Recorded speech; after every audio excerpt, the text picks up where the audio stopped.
कहानी का नायक डॉक्टर महेश्वर एक पढ़ा लिखा, संवेदनशील और आदर्शवादी व्यक्ति है। वो लोगों की सेवा में विश्वास रखता है और अपने पेशे को पैसे कमाने का साधन नहीं, बल्कि समाज सेवा का माध्यम मानता है। वो गरीबों का मुफ्त इलाज करता है, उनके दुख दर्द में भाग लेता है, लेकिन समाज के ऊपरी वर्ग के लोग उसे पागल समझते हैं, क्योंकि वो पैसे से ज्यादा इंसानियत को महत्व देता है।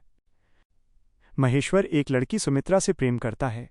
सुमित्रा सुंदर, सुसंस्कृत और संवेदनशील युवती है, जो महेश्वर के आदर्शों की प्रशंसक भी है। दोनों के बीच आत्मीयता बढ़ती है और वे विवाह के सपने देखने लगते हैं। लेकिन समाज की बंधी हुई सोच और सुमित्रा के पिता की उच्च वर्गीय मानसिकता उनके प्रेम के रास्ते में दीवार बन जाती है। सुमित्रा के पिता चाहते हैं कि उनकी बेटी किसी धनवान और प्रतिष्ठित व्यक्ति से विवाह करे, न कि किसी गरीब डॉक्टर से।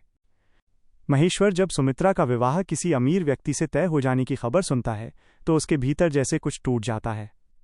वो सोचता है, जिस समाज के लिए मैं इतना कुछ करता हूं, वही मेरे साथ इतना अन्याय कैसे कर सकता है। उसका विश्वास इंसानियत से डगमगाने लगता है। वो अस्पताल जाना छोड़ देता है, लोगों से मिलना जुलना बंद कर देता है और अकेलेपन में डूब जाता है। धीरे धीरे उसका मानसिक संतुलन बिगड़ने लगता है। उसकी बातें और हरकतें अजीब हो जाती हैं। वो अपने कमरे में खुद से बातें करता है, दीवारों से प्रश्न पूछता है और कभी कभी रोने लगता है।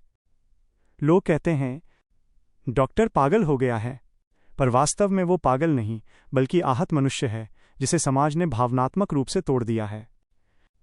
सुमित्रा की शादी के बाद उसका जीवन सुखी नहीं रहता। वह अपने पति की कठोरता और स्वार्थ से दुखी होकर मायके लौट आती है।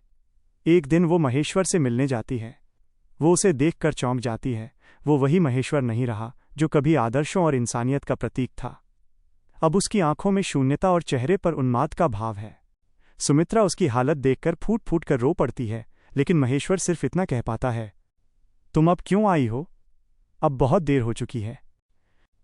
महेश्वर की मानसिक स्थिति पूरी तरह से बिगड़ जाती है।